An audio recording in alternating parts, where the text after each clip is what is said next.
불교 강좌 부처님의 향기를 느껴보는 이 시간, 한국명상원 묘원법사와 함께 12연기와 윗바사나 명상법에 대해서 배웁니다.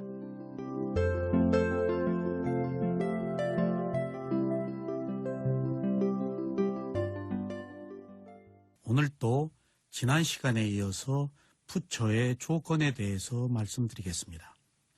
지난 시간에는 정등각자이신 삼마 삼붓다에 대해서 말씀을 드렸습니다. 그리고 삼마 삼붓다이신 정등각자는 지금까지 25분이라는 사실도 말씀드렸습니다. 오늘은 두 번째로 벽지불에 대해서 말씀드리겠습니다. 벽지불을 빨리어로는 빠제가 붓다라고 말합니다. 이를 톡각 또는 연각이라고도 합니다. 빠제가 붓다라고 하는 벽지불은 스승 없이 홀로 깨닫지만은 위 없는 깨달음의 지혜를 얻지 못하고 오직 자신의 번뇌를 해결할 뿐이지 세상에서 법을 펴지 못하는 부처입니다. 그래서 홀로 깨달았다고 해서 독각이라고도 하며 연기법에 따라 깨달았다고 해서 연각이라고도 합니다. 벽지불은 부처님이 계신 시대에는 태어나지 않습니다. 또한 부처님이 정법이 있는 시대에도 태어나지가 않습니다. 우리에게 태양이 하나이듯이 부처님도 한 분이시고 정법도 하나입니다. 그래서 이런 법을 펴는 것도 쉽게 되는 것이 아닙니다. 모든 것이 합리적인 조건에 의해서 이루어집니다. 벽지불은 부처님과 같은 삼법인을 깨달았지만 법을 선포하지 않는 것이 다릅니다. 그래서 세상에 나타나지 않고 은자로서 인류를 위해 기원해 주시는 분입니다. 그러므로 벽지불에 대해서는 알 수가 없습니다. 예를 들자면 우리가 정신과 물질이 있는 것은 압니다.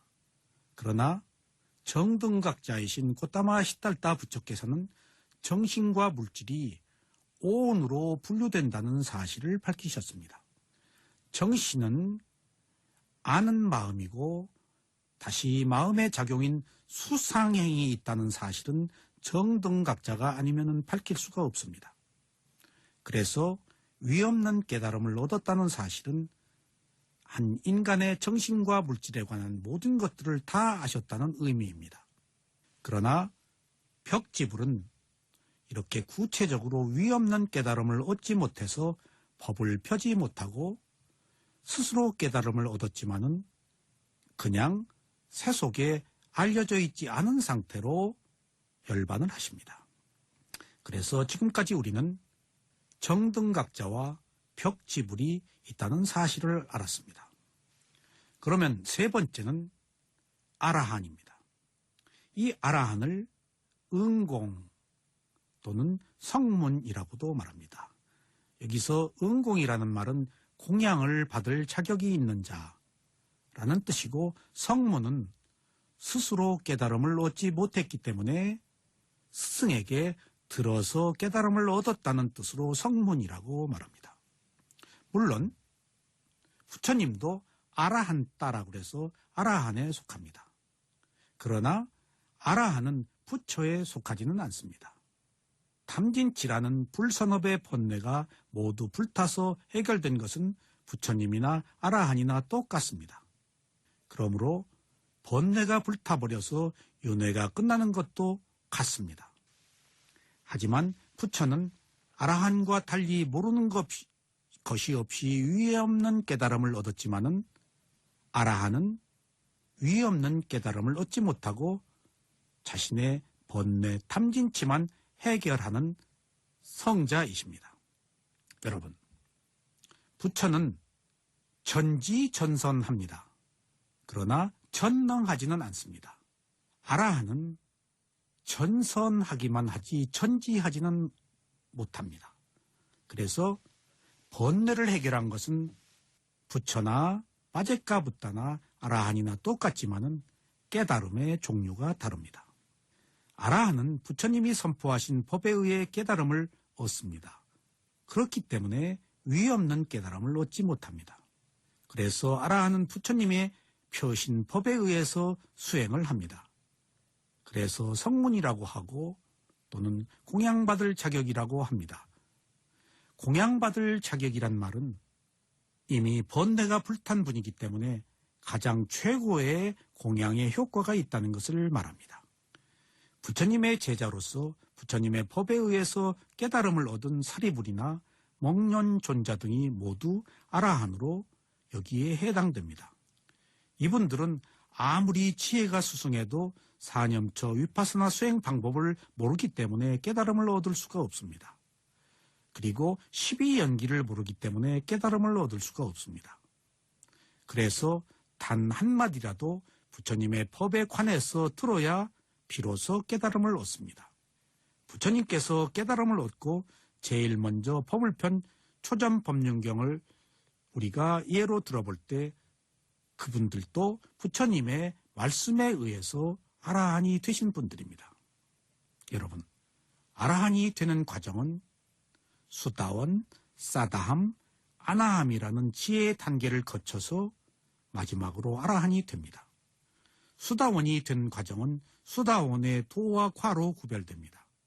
다시 사다함의 도와 과와 아나함의 도와 과, 그리고 아라한의 도와 과라는 단계를 거쳐서 완성됩니다. 여기서 도는 지향하는 것이고 과는 열매라는 뜻으로 결과를 말합니다. 또 도는 들어가는 것을 의미하며 과는 나오는 것이라고 설명할 수도 있습니다. 열반에는 이렇게 도와 과가 있습니다. 수다원, 사다함, 아나함, 아라한의 4가지 성의가 있다는 것은 모두 부처님에 의해 발견된 것이지 부처님이 만들어 놓은 과정은 아닙니다. 원래 깨달음을 얻기 위해서는 이런 불가피한 과정이 있어야 한다는 것입니다. 이것은 우리 인간이 성자가 되는 과정에서 하나의 질서라고 표현하는 것이 옳을 것입니다. 사실 이런 경우를 곰곰이 생각해보면 이 세상은 어떤 질서라는 틀이 존재한다는 것을 부인할 수 없습니다. 수다원이 된다는 것은 일단 열반을 경험한 것으로 빨리어로는 아리야라고 부릅니다. 이 아리야를 성자라고 말합니다. 그래서 4종류의 성자가 각기 도와 과를 얻은 것을 사상 8배라고 말합니다. 이처럼 아라한이 되는 이 4단계의 성자는 부처님이 정하신 것이 아니고 인간이 깨달음으로 가는 정신적인 성숙 단계로 가는 불가피한 코스에 해당됩니다. 이는 우리의 오랜 무지를 깨는 것이 얼마나 어려운 것인가를 단적으로 증명하는 것이기도 합니다.